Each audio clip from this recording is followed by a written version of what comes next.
پیغامونه ټول اوریدونکو ته سلام. ملګرو دا د مو چمکني غورځنګ ملګري دي راغلي دي ټول د چمکني یوت ته دلته یو میوزیک کلتوري پروګرام هم ارینج کړی و. ملګرو چمکني غورځنګ دا د چمکني یو هغه تنظیم دی چې د هرې طبقې خلک په دې کې شامل دي. تقریبا د 2 کلونه کار کوي جوړ شوی دی.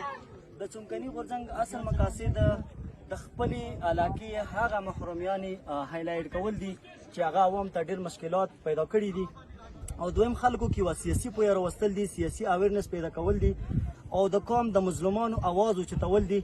نو چمکني پلیټ فارم چې جوړ شوی دی هغه همدې مقصد لپاره جوړ شوی دی چې موږ قوم کې زموږ د هیلث کومې مسلې دي، د ایجوکیشن کومه مسله دی، د روډونو کومې مسلې دي، هغه موږ سوشل میډیا په ذریعه یا د احتجاج په ذریعه اعلی حکومت ته هایلایټ کړو. نو چمکني غورځنګ مقصد هم دغه دی چې موږ د قوم مسلې په کومې طریقې وي هغه ټولې دنیا ته نړۍ ته وښیو. د کومو ویزټ مو وکړو راغلي نورې لګې به تاسو لیدلي وي څه مناسبت د څومره فرد دی په سوات په مري په کغان بلاکو کې او دا ویلې څه محلومه پاتې شوي دي وجوهات څه تاسو ته پته یې صوبایي چې دا علاقه تاسو دا نیچرالي خپلوالی دی، آرټیفیشل نه دی. یو نه چې دا قدرتي الله حسن ور کړی دی. زم چې دا علاقه کوم الله حسن ور کړی دی، نه کلام شته نه مری شته نه سوا شته نه د دې مقابله څوک کولی شي.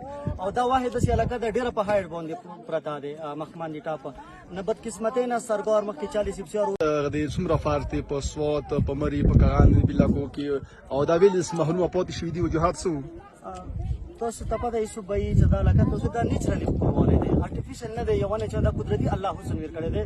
زم چې دا علاقه کوم الله حسن ور کړی دی، نه کلام شته نه مری شته نه سوا شته نه د دې مقابله څوک کولی شي. او دا واحد داسې علاقه ده ډېره په هایټ باندې پرته دی مخمان دي ټاپه نه بدقسمتۍ نه سرګار مخکې 40 بسیار اوس فاټه مرجر شوه د هغې دا حال روان دی. الله د په قبایلو رحم وکړي. خو بدقسمتۍ نه دلته د روډونو سهولات نشته، روډونه خراب دي. تاسو خپله وکتل خلک ټول وړه ګاډي اکثر استعمالولو کوشش کوي، نه غټ جګې پیک اپ ډېرې مشکلې وي دلته جګ ګاډي راتلی شي، خو هغه داسې تکړه ډېر وران نه مونږ غوښتنې دي سرکار نه چې دغې علاقې ته د سوات مري چترال غونډه کې سهولتونه ویر کړلی شي. د انټرنیټ د پی ټي سیل د رابطې سوره مسله دي خلکو ته ته ته پته دی دا دي ته که موږ وایو چې مقبوضه سینټر کوم دا به ډېره بده نه وي. نه دلته د نیټ او د مطلب نیټورک څومره غوټه مسله دی هغه دغه ټول عوام ته پته دی چې د غره ته راخیږي دغه د نیټورک کار کوي او ته مسله په یوه مطلب ډاټا ټایم نه حل کېږي. او سټوډنټ ته خو ډېره زیاته مسله دی. په دې اوس انلاین کلاسونه سټارټ وو، نو انلاین کلاسونو سره د مو د قبایلو تقریبا دغه کورونا وجه نه لاس کله مو نور ورسته لاړو. زموږ د بچیو مستقبل ته اوس په انتها ډېره غوټه مسله دی. حکومت ته ریکوست دی خاصو ته کوو چې دا د نیټورک کومه مسله دی دا د بحال کړلی شي او نیټورک مسله د حل کړي.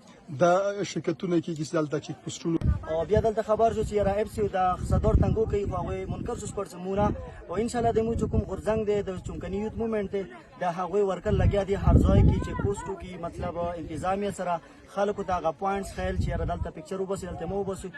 نه انشاءالله امید دی چې مو انتظامي سامل شو دي په حوالې سره د خپلو مسایلو نه بخبر روان داسې ذهن کې څه پلانینګ لرو چې دلته نن په شان بیا داسې ګیدرینګ سوشل ګیدرینګ وکړو علاقې به شان ورکې راوغواړو صحافیان ورکې راوغواړو د هر مکتب فکر خلک راوغواړو چې د علاقه فرمور شي د علاقه خلک وګوري څه هغه مو دي. تاسو څه پته دی چې موږ مخکې دا یو آیډیا یو سوچ چمکني غورځنګ د چمکني یوت چې یاره موږ دلته یو ایونټس ارینج کړو، دلته یو سټالونه ولګوو، دلته بهر نه خلک راوغواړو، انتظام یې راوغواړو. خو دا به د بدقسمتۍ نه دلته جنګ وشو، کورمې حالات لږ خراب غونډه کې شولو. آینده کال کې زموږ دا اراده دی چې دلته موږ سټالونه ولګوو، خپل کلچر خپل خوراک د خلکو ته وښیو او نورې بهري خلکو ته مو دعوت ورکړو چې هغه راشي او د علاقې پرموټ کولو کې د دغې علاقې په ترقۍ کې موږ سره خپل کردار ادا کړو. د خپل غورځنګ تنظیم حوالې سره څه نه غورځنګ خو د امن تنظیم دی، د امن اواز چې دی یو بل چمکني امن پسند قوم دی، د امن دایي خلک دي، امن هر وخت د امن درس ورکړی دی.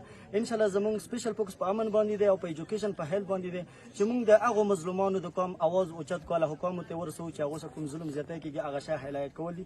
دا مو د غورځنګ دا مقاصد دی. مهرباني.